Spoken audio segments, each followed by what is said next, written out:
శ్రీమాత్రే నమః. సద్గురు జ్యోతిషాలయం 2024 సెప్టెంబర్ ద్వాదశ రాశుల యొక్క ఫలితాన్ని మనం తెలుసుకోబోతున్నాం.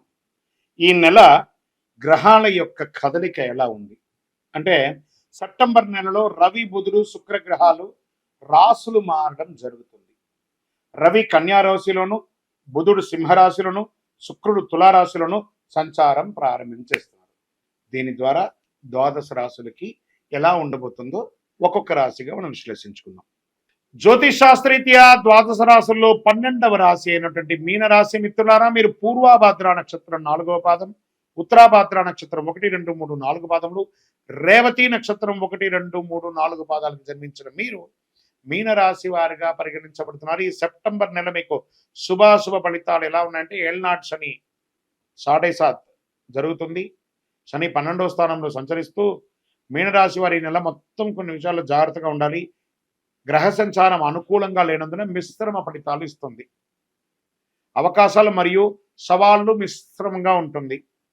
నెల మొత్తం ఈ రాశిలో రాహు ఉండడం, బృహస్పతి 3వ ఇంట్లో ఉండడం, 5వ ఇంట్లో బుధుడు ఉండడం, కుజుడు ఈ నెల మొత్తం 4వ ఇంట్లో ఉండడం, ఏ ప్రయత్నం తలబెట్టినా విజయం సాధిస్తారు. కాకపోతే కానీ మిశ్రమంగా ఉంటుంది. గృహ వాహన సౌకర్యాలు మీ దృష్టి పెడుతుంది.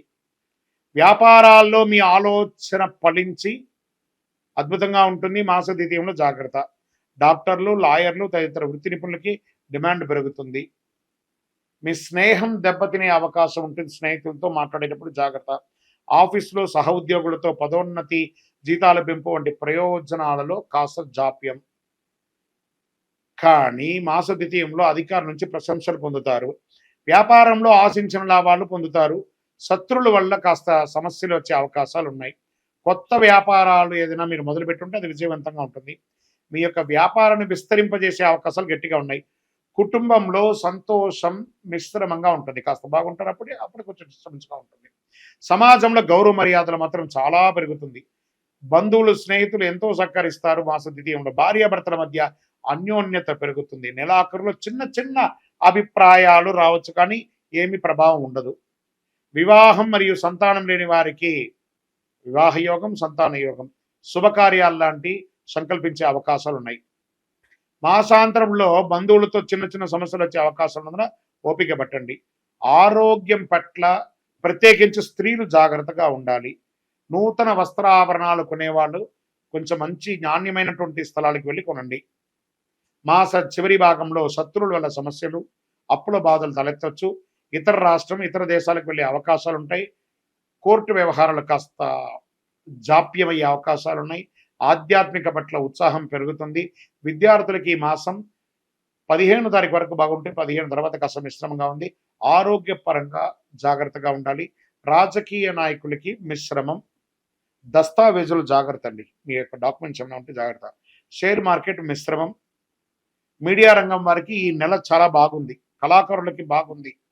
ఇండస్ట్రీస్ జోన్ వెళ్ళే వాళ్ళు ఆ ఇండస్ట్రీ టూర్కి వెళ్ళే అవకాశాలు ఉన్నాయి. చంద్రాష్టమం ఈ నెల 6/9/2024 11 గంటల రాత్రి నుండి 9/9/2024 11 గంటల 28 నిమిషాల ఉదయం వరకు చంద్రాష్టమం ఉంటుంది. జాగ్రత్త. మంచి రోజులు ఏమైనా ఉన్నాయా సెప్టెంబర్లో అంటే 1, 3, 10, 13, 22, 27 ఇలా బాగుందని చెప్పచ్చు. పరిహారం ఏమైనా ఉందా ఈ నెల అనుకుంటే, నవగ్రహ సన్నిధిలో గురు భగవానునికి నూనె దీపం వెలిగించండి. పసుపు పూలతో పూజించండి. శని భగవానునికి ప్రార్థన చేయండి. శని భగవానునికి 19 ప్రదక్షిణాలు చేయండి.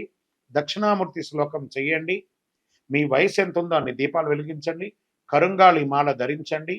మీ యొక్క సంపూర్ణ జాతకం తెలుసుకోవాలనుకుంటే మీ పరిసర ప్రాంతాల్లో ఉన్న జ్యోతిషాస్త్ర నిపుణులను సంప్రదించండి.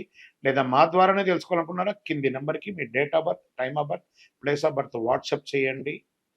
జ్యోతిష్ శాస్త్రం పడుతున్న వర్షానికి గొడుగు మాత్రమే కానీ జీవితం కాదు. మిమ్మల్ని మీరు నమ్మండి, దైవాన్ని నమ్మండి. విజయవస్తు. ఈ యొక్క ద్వాదశ రాశుల ద్వారా నేను చెప్పినటువంటి ఈ యొక్క రాశి ఫలితాలని చూస్తున్నటువంటి మా యొక్క బంధుమిత్రులందరికీ నమస్సుమాంజలు. మీరందరూ కూడా ఆయుర ఆరోగ్య ఐశ్వర్య భోగభాగ్యాలతో ఉండాలని అఖిలాండ కోటి బ్రహ్మాండ నాయకుడు శ్రీ ధర్మశాస్త్ర అయ్యప్ప స్వామి వారిని ప్రార్థన చేసుకుంటున్నాం. తిరుపతిలో అయ్యప్ప స్వామి వారి 18 అవతారాల దేవాలయాన్ని బ్రహ్మశ్రీ డాక్టర్ చంద్రమౌళి గురుస్వామి గారు నిర్మించారు. మీకోసమే మీరు తిరుపతికి వచ్చినప్పుడు కపిలి తీర్థానికి దగ్గరలో జీవకోన అనే ప్రాంతంలో ఈ దేవాలయం నిర్మించాం. దర్శించుకోండి. మీకోసం మన దేవాలయంలో లోకక్షేమం కోసం ప్రార్థన చేస్తాను. వందే మాతరం, వందే మాతరం, వందే మాతరం. శ్రీమాత్రే నమః. నమస్కారం. భాద్రపద మాసం వచ్చేసింది. భాద్రపదం అనగానే మనకేం గుర్తుకొస్తుంది? ఆ ఎలుక మీద ఉన్నటువంటి వినాయకుడు, దండాలయ్య ఆ గణపతికి వచ్చేస్తుంది. ఆ స్వామి వారికి పిల్లలకి అందరికి ఏం గుర్తుకొస్తుంది? కుడుములు, ఉండ్రాళ్ళు, లడ్లు ఇవే గుర్తుకొస్తాయి. క్లే గణేష, తర్వాత మట్టి గణపతి లేదా విగ్రహాలు, మండపారాధనలు, ఎక్కడ చూసినా పండగ వాతావరణమే. పండగనే, గణపతి వచ్చేసారంటే పండగ తీసుకొచ్చేస్తున్నాడనే ఒక పేరు. అలాంటి భాద్రపద మాసంలో ఎంత అద్భుతమైనటువంటి మాసం తెలుసా? ఈ భాద్రపద మాసం రాని అసలు భాద్రపదం అనగానే అందరికీ గుర్తుకొచ్చేది వరాహ జయంతి, వామన జయంతి, ఋషి పంచమి, ఉండ్రాళ్ల తద్దే, పితృదేవతలకి ఉత్తమాగతులు కల్పించే పితృపక్షాలు, ఇవన్నీ కూడా గుర్తుకొస్తాయి. ఈ మాసానికి ఎన్నో అద్భుతాలు ఉన్నాయి. దేవతల పూజలకి, పితృదేవతల పూజలకు కూడా ఉత్కృష్టమైనటువంటి మాసం భాద్రపద మాసం. చాంద్రమానం ప్రకారం భాద్రపద మాసం 6వ మాసంగా మారుతుంది, అంటే 6th. ఈ మాసంలోని పౌర్ణమి తిథి నాడు చంద్రుడు పూర్వభాద్ర నక్షత్రం సమీపంలో కానీ ఉత్తరాభాద్ర నక్షత్రం సమీపంలో కానీ ఉండడం వల్ల ఈ మాసానికి భాద్రపద మాసం అని పేరు వచ్చింది. భాద్రపద మాసం వర్ష ఋతువులో 2వ మాసం. మాళవీయ రాజయోగంలో ఈ రాసులు ధనయోగాన్ని ప్రకటించాడు శుక్రుడు. భాద్రపద మాసంలో శుక్లపక్షం దేవతా పూజలకు ఉత్కృష్టమైనటువంటి కాలంగా, కృష్ణపక్షం పితృదేవతల ఆరాధనకు అత్యంత ప్రీతికరమైనటువంటి ఇటు దేవతలు ఇటు పితృలు అందరిని పూజించే ఒక అద్భుతమైనటువంటి మాసం చెప్పొచ్చు.